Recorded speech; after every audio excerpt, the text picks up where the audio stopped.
سب سے پہلی تو میں عرض کروں گا تراویح کے حوالے سے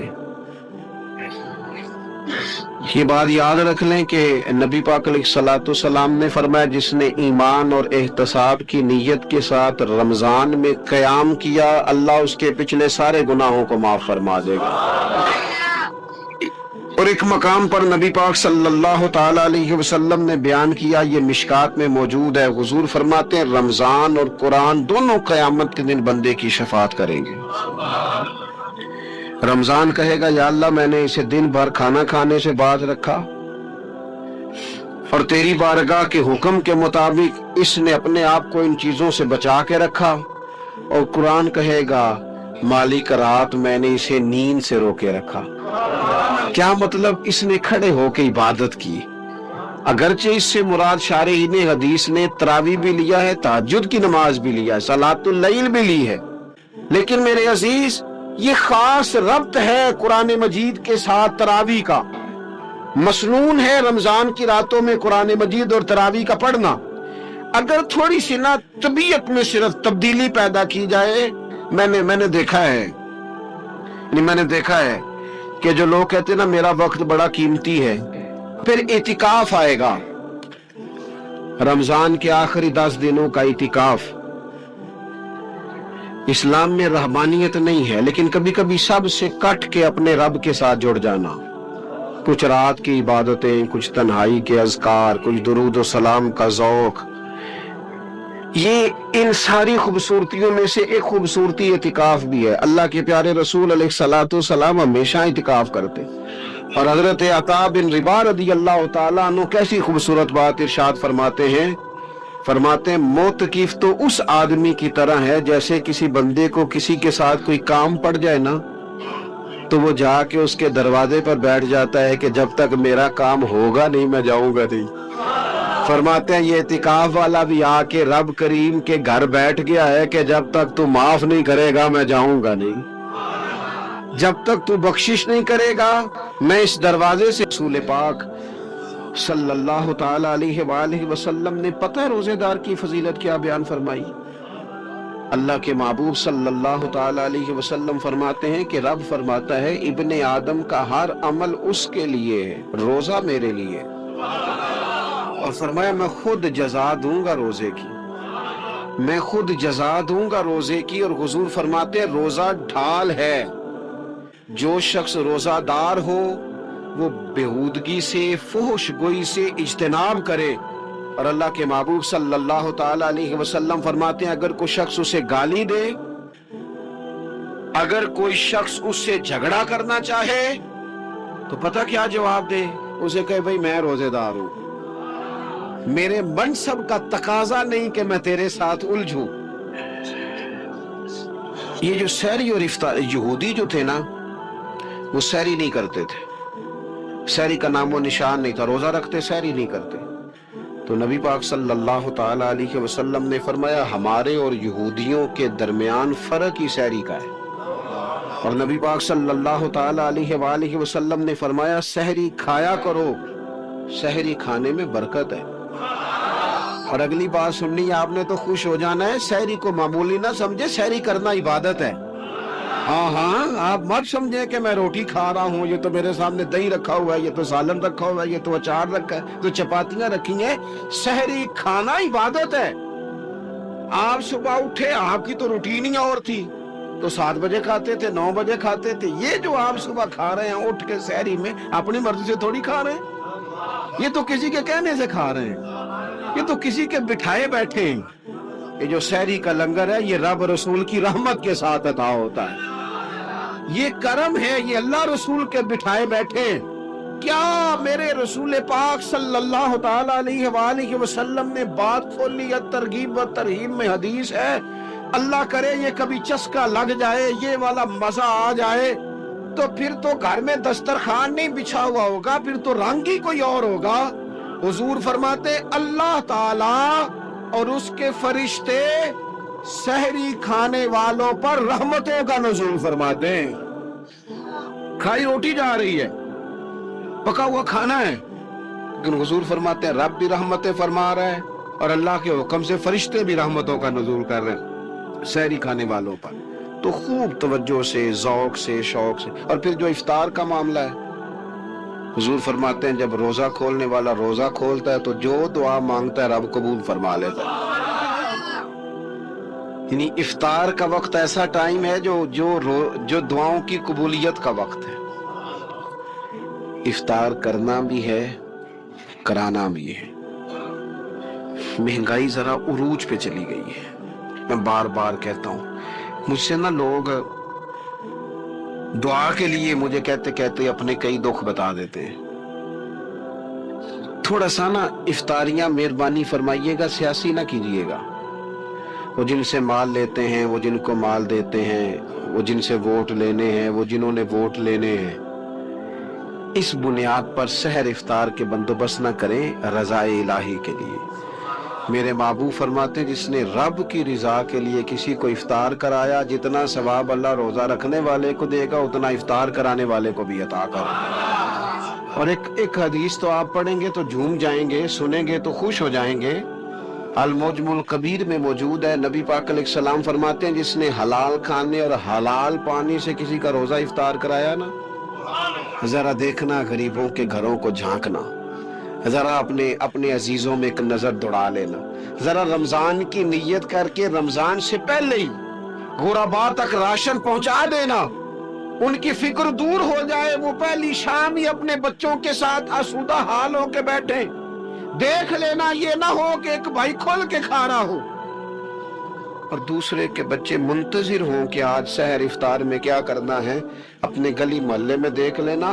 ہم اس رسول کے ماننے والے ہیں جنہوں نے فرمایا میں اسے مومن ہی نہیں جانتا جو پیٹ بھر کے کھائے اور اس کا ہمسایہ بھوکا رہ جائے. تھوڑا سا اپنے ارد گرد نظر ڈال لینا. المعجم الکبیر میں حدیث موجود ہے.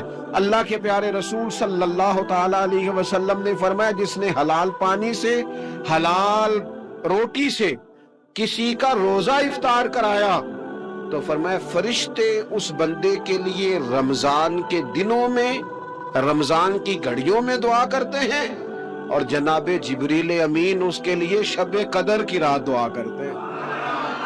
حضرت جبریل شب قدر میں دعا کریں گے خاص رات، یا اللہ اس بندے پر فضل فرما، اس نے تو غریب آدمی کو افطار کرا. یہ ایک عبادت ہے، اس عبادت کا خیال کریں. اور رسول پاک صلی اللہ علیہ وسلم فرمانے لگے اوہو اتنی بڑی بات. حضور فرمانے لگے، یہ صحیح مسلم کے لفظ ہیں، کریم محبوب فرمانے لگے مجھے اس رب کی عزت کی قسم جس کے قبضے میں محمد عربی صلی اللہ علیہ وسلم کی جان ہے. حضور فرماتے روزہ دار کے منہ کی خوشبو اللہ تعالیٰ کے نزدیک قیامت کے دن مشک کی خوشبو سے بھی زیادہ وقت والی ہوگی. اس کے منہ سے جو خوشبو آتی ہے قیامت میں مشک پیچھے رہ جائے گا. اور رب کی بارگاہ میں صرف روزہ دار کے منہ سے، اگر تیرے منہ کی خوشبو رب کو اتنی پسند ہے تو تجھے بھی تو اپنے منصب کا خیال ہونا چاہیے کہ میں نے روزہ رکھا ہوا ہے، میں روزہ دار ہوں. اور میرے نبی پاک علیہ السلام کے یہ دو لفظ ہیں نا، وہ صوفیاء ہیں نا، اللہ کے نیک بندے جو ساری زندگی تڑپتے رہے کہ کبھی اے حقیقت منتظر نظر آنا لباس مجاز میں، کبھی مالک ایک دفعہ کبھی تیرا جلوہ ملے، کبھی اے حقیقت منتظر نظر آنا لباس مجاز میں. لاکھوں سجدے تڑپ رہے ہیں میری جبین نیاز میں. اور جو ساری زندگی کہتے رہے کہ ہم تو عمر دراز مانگ کے لائے تھے 4 دن، 2 آرزو میں کٹ گئے، 2 انتظار میں، یہ دیکھو انہیں انعام ملنے لگا ہے. جو اس کی راہ کے سوالی تھے، جو اس کے رستے کے مسافر تھے، جو اسے پانا چاہتے تھے، جو اس کی دید کرنا چاہتے تھے، جو اسے ملنا چاہتے تھے، میرے رسول پاک علیہ السلام نے فرمایا روزہ دار کو 2 خوشیاں ملیں گی. ایک خوشی اس وقت ملتی ہے جب وہ افطار کرتا ہے، اور فرمایا ایک خوشی اس وقت ملے گی جب وہ اپنے رب سے ملاقات کرے گا. جب وہ اس سے ملے گا تو اس وقت روزہ دار کو خوشی ہوگی. میرے دوستو خوشی تو جو ہوگی سو ہوگی، لیکن یہ لفظ بڑے حسین نہیں کہ روزہ دار کی رب سے ملاقات ہوگی. یہی لفظ بڑے باکمال نہیں. ایک روایت میں تو یہ ہے نا کہ روزہ میرے لیے ہے، میں اس کی جزا دوں گا. اور ایک روایت میں یہ ہے کہ روزہ میرے لیے ہے، اور رب فرماتا ہے میں خود روزے کی جزا ہوں، یعنی باقی نیکیوں پر ثواب ملے گا، روزہ رکھنے والے کو رب رحمان ملے گا۔ نبی اکرم صلی اللہ تعالی علیہ وسلم کے امت کے صوفیاء نے نا کچھ چیزوں کو بڑا کھولا ہے۔ عارف رومی کہتے ہیں کہ ایک دن نا محمود غزنوی نے خزانوں کے دروازے کھول دیے اور فرمایا بھئی میں نے آج ہر چیز کھول دی ہے، جو جس چیز پہ ہاتھ رکھے گا وہ اسی کی ہو جائے گی۔ لوگ دوڑے، کوئی سونے کی طرف، کوئی چاندی کی طرف، کوئی جائیدادوں کی طرف، کوئی خزانے کی کنجیوں کی طرف، کوئی بڑے بہترین گھوڑے اور اونٹوں کی طرف، لوگ دوڑ گئے، جو جس پہ ہاتھ رکھے گا اسی کا۔ سب بھاگ گئے، ایاز بیٹھا ہے، نہ وہ حسن میں رہی شوخیاں، نہ وہ عشق میں رہی گرمیاں، نہ وہ غزنوی میں تڑپ رہی، نہ وہ خم ہے زلف ایاز میں، وہ لذتیں کہاں۔ ایاز چپ کر کے بیٹھا ہے۔ پھر محمود نے ایاز کی طرف مخاطب کر کے کہا ایاز اٹھنا نہیں، آج لوٹ سیل لگ گئی ہے، جو جس چیز پہ ہاتھ رکھے گا اسی کی۔ ایاز کہنے لگا بات پکی ہے نا؟ تو محمود خوش تھے، موڈ بڑا اچھا تھا، کہا بالکل پکی ہے۔ تو ایاز کہنے لگے چلو ٹھیک ہے۔ ایاز اٹھے، پیچھے سے جا کے نا تو محمود کے کندھے پہ ہاتھ رکھ دیا، محمود کے کندھے پہ ہاتھ رکھا۔ محمود کہنے لگے یہ کیا بات کا، آپ سے میں نے پوچھا تھا بات پکی ہے، جو جس پہ ہاتھ رکھے گا اسی کا نا۔ تو تھوڑی دیر پہلے مسکراتے چہروں میں آنسو آ گئے، ایاز بھی روئے تو محمود بھی روئے۔ کہا بادشاہ پکا رہنا، وہ جن کو خزانے چاہیے تھے وہ دوڑ گئے، مجھے تو چاہیے۔ لنگ کئی مہینے تے برس گئے تے تیری دید نو دیدے ترس گئے، تیری تو ملے گا۔ تو پھر کہا محمود نے، اس نے کہا میں وعدہ کر چکا تھا، بس ٹھیک ہے، باقیوں کے خزانے اور میں تیرا، طے ہو گئی۔ فرمایا باقی نیکیوں پر ثواب ملے گا، روزہ رکھنے والے کو رب رحمان ملے گا، اللہ کا قرب ملے گا۔ دیکھو نا وہ خاص انسان کو کیفیت حاصل ہوتی ہے روزے میں، رب کے ہونے کا یقین۔ وہ جو صوفیاء کہتے ہیں نا مراقبہ کرو، وہ نصیب ہوتا ہے۔ یعنی کسی کو کیا پتا ہے اس کا روزہ ہے کہ نہیں، اکیلا ہے نا گھر میں، فریزر بھرا ہوا ہے، نہیں نہ کھاتا، کیوں؟ اسے پتا ہے میرا رب میرے ساتھ ہے، میرا رب مجھے دیکھ رہا ہے۔ بس یہ تصور توحید پکا ہو جاتا ہے رمضان، تو پھر اللہ تبارک و تعالیٰ کی بھی خاص رحمت اور کوئی خاص ہی اعزاز۔ حضور فرماتے ہیں جنت کے کئی دروازے ہیں، ایک باب الریان ہے، اس سے صرف روزہ دار گزریں گے، آواز ہوگا روزے والے آ جاؤ، وہ آ جائیں گے، فرمایا اس خاص دروازے سے گزرو، جب گزر جائیں گے تو فرمایا بند کر دو بھئی، اور کوئی نہیں گزرے گا یہاں سے، دروازہ ہی مخصوص ہے، ان کا اعزاز ہی ذرا زیادہ ہے۔ تو میرے عزیز رمضان شریف کے اندر وہ منصب کا بس خیال رکھیں کہ میں روزہ دار ہوں، اس احتیاط کے ساتھ۔ اور دوسری جو رمضان کی چند عبادات ہیں نا، رمضان المبارک کی جو خاص فضیلت ہے، اس خاص فضیلت کو رمضان آنے سے پہلے ذہن میں بٹھا لیں، اور رمضان المبارک پورے کا پورا اس ذوق سے گزارے کہ ذہن میں بات موجود ہو، ذہن میں کہ دراصل رمضان کیا ہے۔ اللہ کے پیارے رسول صلی اللہ تعالی علیہ وسلم نے فرمایا اے لوگو تم پر ایک عظیم المرتبت مہینہ سایہ فکن ہو رہا ہے۔ حضور فرماتے ہیں شہر مبارک، فرمایا یہ بڑا برکت والا مہینہ ہے، یہ برکتیں لے کے آیا ہے، یہ رحمتیں لے کے آیا ہے، یہ اپنے ساتھ عنایات لے کے آیا۔ اور نبی اکرم صلی اللہ تعالی علیہ وآلہ وسلم نے فرمایا جو بندہ بھی قرب الہی کی نیت سے رمضان میں نیکی کا طلبگار ہوگا، فرمایا وہ اگر نفل نیکی کرے گا نا تو اللہ تعالیٰ اسے فرض کے برابر ثواب عطا فرمائے۔ اور حضور علیہ السلام فرماتے ہیں جو اس مہینے میں ایک فرض ادا کرے گا اللہ 70 فرضوں کے برابر اجر عطا کرے گا۔ اپنے ذہن میں ایک بات بٹھائی جائے، ذہن میں یہ بات بٹھائی جائے کہ یہ نا برکت والا مہینہ ہے، اس میں میرا ثواب بڑا ضربوں کے ساتھ آگے بڑھے گا، ایک ذہن بنایا جائے اور پھر ثواب اکٹھا کرنا شروع کر دیا جائے، پھر وہ ترتیب بنا لی جائے، کاروباری نہیں، روحانی ترتیب، کاروباری نہیں، یعنی نئے سے نئے سٹال نہ تیار کیے جائیں، مہنگائی کیسے کرنی ہے اور کس طرح کر کے کن چیزوں کی آج کل مانگ ہوگی، کس ترتیب سے سودا پہلے ہی خریدنا ہے، مہنگا کیسے کرنا ہے، اللہ معاف کرے مصنوعی قلت کیسے پیدا کرنی ہے، کمائی کیسے کرنی ہے۔ رمضان کے اندر جناب لوگ ساری ترتیب لگا کے، ساری، میرے ایک دوست ہیں میڈیکل کے شعبے سے وابستہ ہیں، تو مجھے کہنے لگے کہ ڈاکٹر بھی اپنی روٹین بدلتے ہیں اور معدے والی ساری دوائیاں بھی اکٹھی کر لیتے ہیں کیونکہ رمضان آنے والا ہے، یہ زیادہ لوگ استعمال کریں گے۔ تو وہ ماحول نہ پیدا کریں کہ ہر چیز دنیا داری ہو جائے، ہر چیز دنیا داری نہیں، ہر چیز کو ایک نیا روپ دے دیا جائے اور نیا سے نیا مال کمانے کا سلیقہ بنایا جائے۔ میں اکثر کہا کرتا ہوں کہ رمضان تو اس لیے تھا نا کہ اس میں کم کھانا ہے، تھوڑا کھانا ہے، لیکن اگر بندہ کہے کہ میں نے صبح کا چونکہ کھایا نہیں لہذا اب شام کو اتنا کھانا ہے کہ ہفتے سے پہلے ڈاکٹر کے پاس بھی جانا ہے، میں نے وہ سارا پوری کرنی ہے روٹین، تو پھر وہ مقصد کو نہیں نہ سمجھا، پھر اس نے اس خوبصورتی کو نہیں پایا جو خوبصورتی اس کو دین دینا چاہتا تھا۔ ایک تو رمضان کی فضیلت کو سمجھنا، اور پھر جب ہم روزہ دار ہیں، ہم نے روزہ رکھا ہوا ہے، تو نبی پاک علیہ السلام نے خود اس مفہوم کو کھول کے بیان کیا، فرمایا جس بندے نے جھوٹ نہیں چھوڑا، گناہ نہیں چھوڑا، گویا غیبت نہیں چھوڑی، بدی نہیں چھوڑی، تو اللہ کے محبوب علیہ السلام فرماتے ہیں پھر اللہ تعالیٰ کو اس کے بھوکا پیاسا رہنے کی تو کوئی ضرورت نہیں، کیونکہ لعلکم تتقون، تقوی اختیار کرنا تو روزے کا مقصد تھا، اور اگر اس نے وہ بات کو سمجھا ہی نہیں،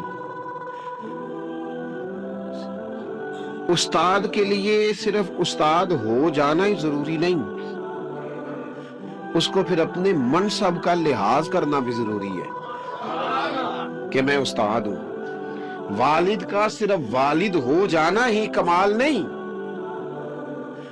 اس کو پھر اس منصب کے تقاضوں کو بھی سمجھنا چاہیے کہ اب میں ایک باپ ہوں، اب میں روٹین میں وہ آزاد نہیں ہوں کہ جہاں میرا جی چاہے گا جاؤں گا، جہاں میری طبیعت چاہے گی میں کھاؤں گا، جہاں میرا دل کرے گا میں وہ کام کروں گا۔ اب آپ سرپرست ہیں، سربراہ ہیں۔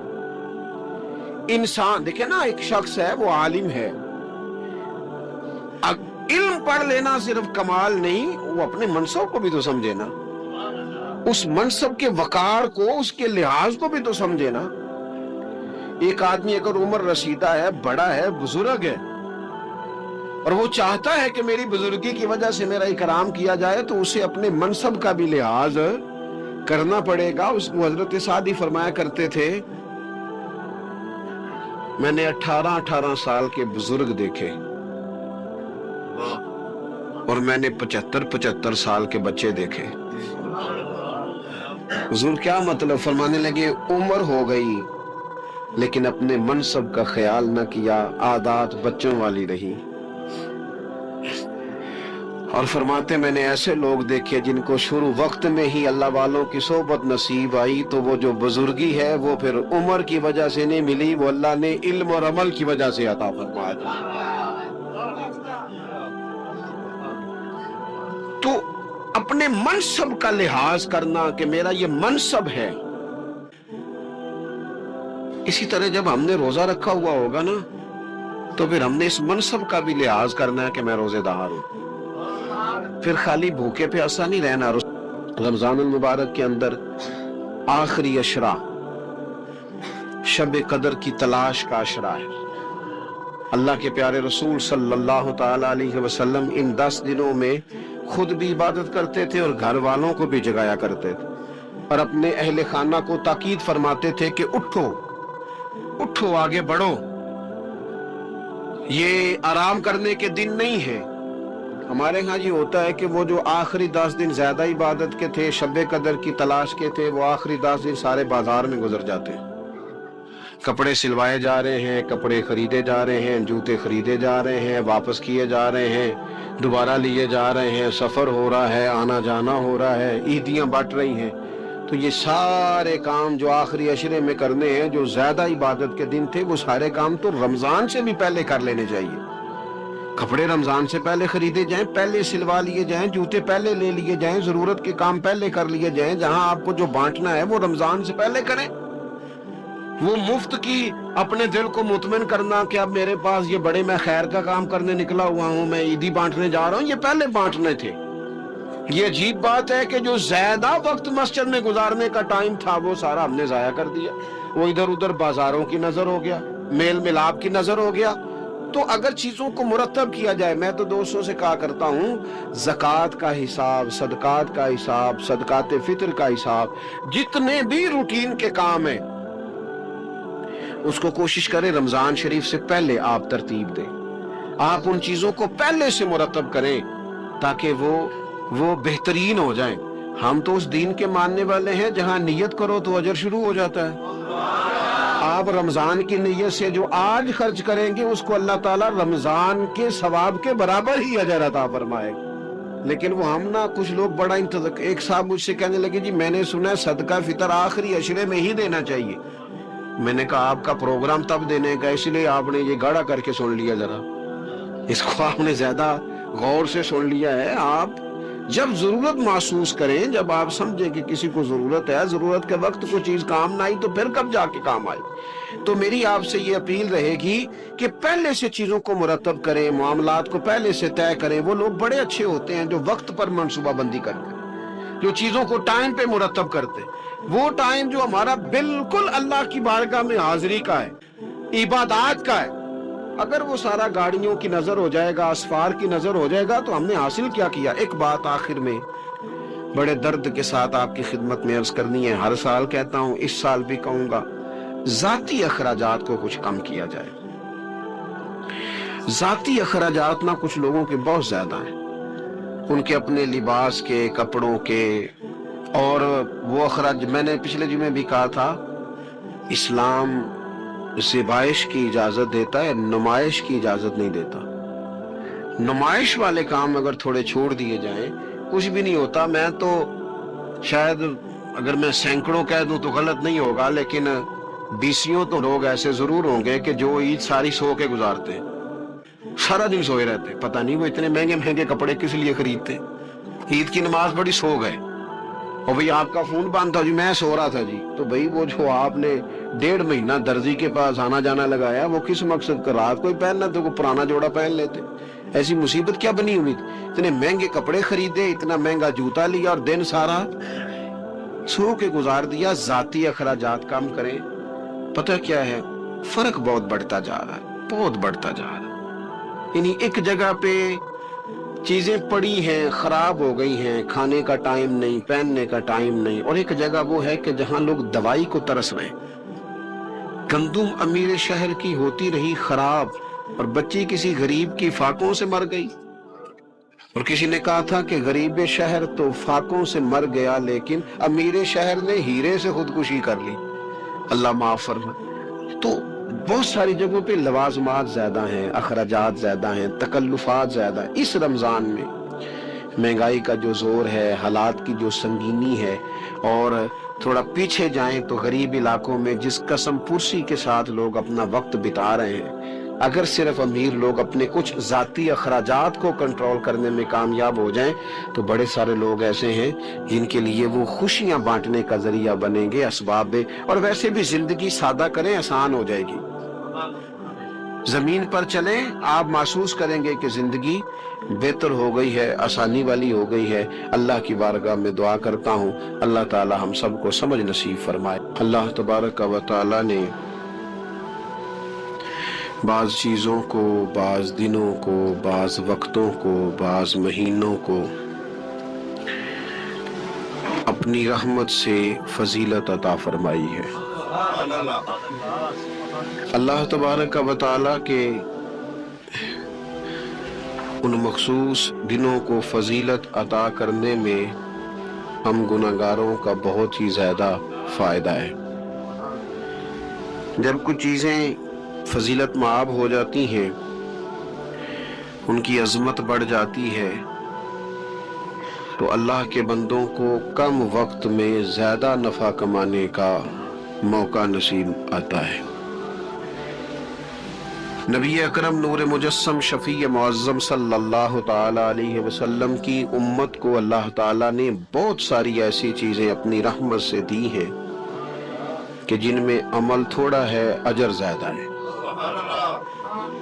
اس کا نتیجہ یہ نکلتا ہے کہ انسان تھوڑے وقت میں، تھوڑے ٹائم میں، تھوڑی مصروفیت میں اپنے رب کریم کے بارگاہ سے زیادہ اجر کا مستحق ہو جاتا ہے۔ انہی مقدس، معتبر، معنی خیز ایام میں ایک بڑی فضیلت، زیادہ عظمت والا مہینہ ماہ رمضان المبارک ہے۔ قرآن مجید نے صراحت کے ساتھ اس ماہ مقدس کا نام لیا ہے۔ کیا معنی ہے؟ کہ یہ وہ مقدس مہینہ ہے جس کا میرے رب کریم نے نام لیا ہے، اللہ نے نام لیا ہے۔ شہر رمضان الذی انزل فیہ القرآن،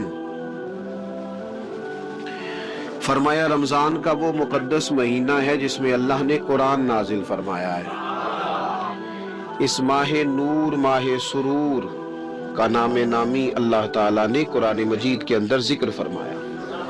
حضرت سلمان فارسی رضی اللہ تعالیٰ عنہ ارشاد فرماتے ہیں کہ شعبان المعظم کا آخری دن تھا، اگلے دن رمضان شروع ہونے والا تھا کہ رسول پاک علیہ السلام نے ہمیں رمضان کی فضیلت پر خطبہ ارشاد فرمایا۔ آپ اس بات کو غور سے سمجھیے کہ ایسا مہمان جس کے آنے سے پہلے اس کی فضیلت بیان کی جا رہی ہے، اور فضیلت کون بیان کر رہا ہے؟ امام الانبیاء صلی اللہ علیہ وسلم۔ یہ صرف ہمارے دلوں کے اندر، امت کے دلوں کے اندر اس ماہ مقدس کی فضیلت کو اور اس کی عظمت کو بٹھانے کے لیے کہ پوری طرح تم اپنے ذہن میں اور اپنے دل میں ایک بات بٹھاؤ کہ ایک عظمتوں والا مہینہ تم پر سایہ فگن ہونے والا ہے، عظمتوں والا۔ حضور نے ایک دن قبل اس کی فضیلت بیان۔ ہمارے ہاں یہ ہوتا ہے کہ ہم کسی چیز کی اہمیت کو لیتے ہیں لیکن سمجھتے ہیں کہ یہ کوئی روٹین ورک ہے، یعنی نارملی ہر سال رمضان شریف آتا ہے، اپنے وقت کے حساب سے چاند بدلتا ہے اور اپنے وقت پر رمضان شریف آ جاتا ہے۔ ہم سمجھتے ہیں کہ مطلب روٹین کا ایک معاملہ ہے، ایک روٹین کی چیز ہے۔ لیکن اگر آپ اس کو اس نظر سے دیکھیں گے نا کہ اس مہینے کے آنے سے پہلے، یعنی ابھی ایک دن بعد آنا ہے رمضان کو، اور آنے سے پہلے حضرت سلمان فارسی فرماتے ہیں کہ نبی پاک نے ہمیں باقاعدہ بلا کے خطبہ دے کے رمضان کی عظمت ہمارے دلوں میں بٹھا، یعنی فکری طور پر اور ذہنی طور پر امت کو تیار کیا۔ فرمایا تم پر ایک ایسا مہینہ سایہ فگن ہونے والا ہے جو مبارک ہے تمہارے لیے، باعث برکت ہے تمہارے لیے۔ تم اپنے آپ کو ذہنی طور پر تیار کرو کہ ایک ماہ نور تمہارے قریب آ رہا ہے۔ جو رمضان، اسلامی عبادات جتنی بھی ہیں نا، وہ مخصوص پوجا پاٹ نہیں۔ اسلامی عبادات میں سے کوئی عبادت بھی ایسی نہیں جس کا مقصد ہی ہو کہ آپ نے اتنے وقت سے لے کر اتنے وقت تک فلاں عمل کرنا ہے۔ جتنی بھی عبادات ہیں اسلامی، وہ اپنے دامن میں کوئی نتیجہ رکھتی ہیں، کوئی ریزلٹ رکھتی ہیں، اس کے ثمرات انسانی زندگی پر مرتب ہوتے ہیں۔ انسان کو تزکیہ نصیب ہوتا ہے، اس کے باطن کو صفائی نصیب ہوتی ہے، اسے خیر کرنے کا موقع ملتا ہے، تربیت کے بہت سارے مواقع اس میں پائے جاتے ہیں۔ بہت سارے اسرار و رموز کے ساتھ اسلامی عبادات ہیں۔ یہ جو رمضان المبارک ہے نا، یہ جو روزہ ہے، یہ روزہ اپنے دامن کے اندر تربیت رکھتا ہے، تربیت۔ یا ایھا الذین آمنوا کتب علیکم الصیام کما کتب علی الذین من قبلکم لعلکم تتقون۔ اے ایمان والو، تم پر روزے فرض کیے گئے جیسا کہ تم سے پہلے لوگوں پر بھی فرض کیے گئے تھے تاکہ تم تقوی اختیار کرو۔ روزہ تمہیں پرہیزگار بنائے گا، تمہارے اندر سے